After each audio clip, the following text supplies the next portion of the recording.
If I had to make 5 predictions about the future of social media, this is what they would be. My first prediction is that the internet is going to become a much larger political force. And I don't mean the internet industry, I mean ordinary people using the internet to organize themselves.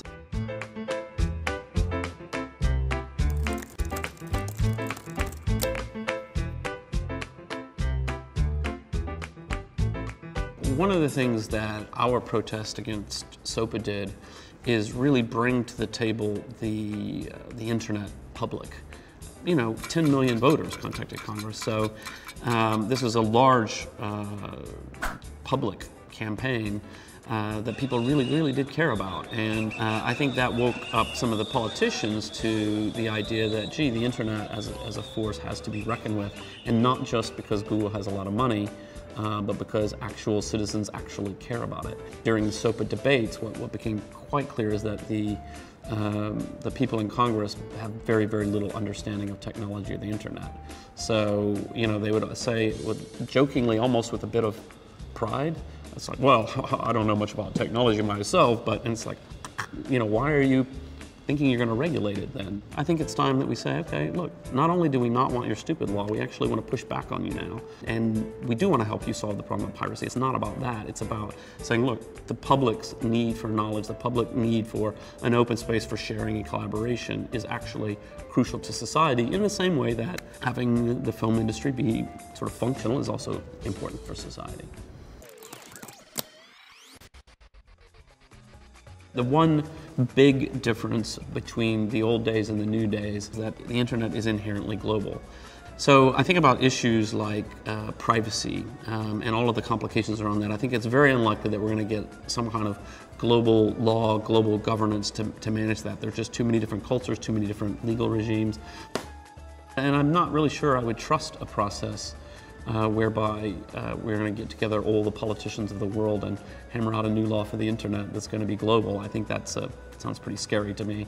But I think what we are likely to get is a shift in our thinking. We'll have new thinking about privacy and what it means for us. Maybe we shouldn't consider it a threat to privacy then. We should consider it a change in our perception of privacy. One of the classic things people say about Facebook to college students is, be careful, don't put any pictures up of yourself drunk at a party because your employer might see that someday. Well, actually, what I think is more likely to happen is that sort of hypocrisy where an employer is going to go, oh my God, you drank in college, right? How can I possibly hire someone? It's ridiculous. Of course, everybody got drunk in college. Not everybody, but most people did. And why is that picture so scandalous? Social media against corruption, I do think that that is a very powerful concept, and it's one that we see, in fact, in China. Social media in China is subject to all kinds of constraints and so forth, but it's there, it exists. But what is happening is they are creating a generation of 2 million, maybe more than that, 4 million bloggers who have had the opportunity to say, here's something in society that's wrong, and lo and behold, it's investigated and someone goes to jail. And it's very empowering to say, wow, we actually were able to bring an issue to the table and get a positive change in society.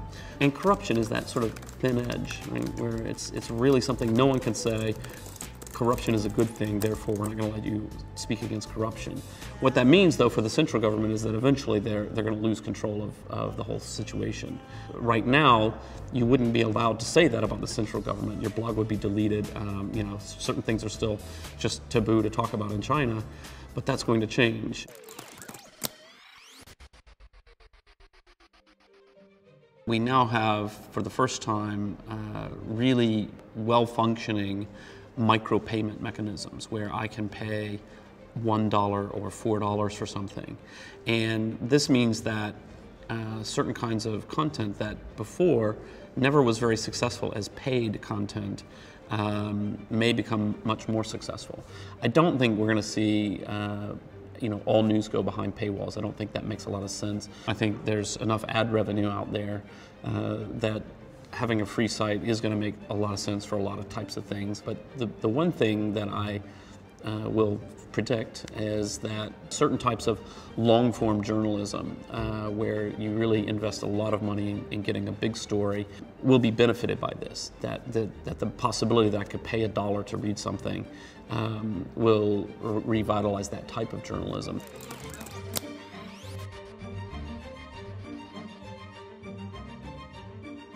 While right now we've got about 2 billion people online, in the next 5 to 10 years we're going to see the next billion and possibly even 2 billion people come online. And they aren't coming online from the United States and Europe, Japan. These places we're already pretty much all online. Where people are coming online in huge numbers is China, India, South America still has a lot of people coming online, and then also Africa. And I think that's really interesting. The growth of the internet right now in Africa is phenomenal. We are going to become much more interconnected through cultural sharing, people from all around the world sharing knowledge with each other. It's not necessarily that we're getting any smarter. Biologically, we're still as we have been, but we have the opportunity to learn about other people in other places. It's so easy. We can do it, and we will do it.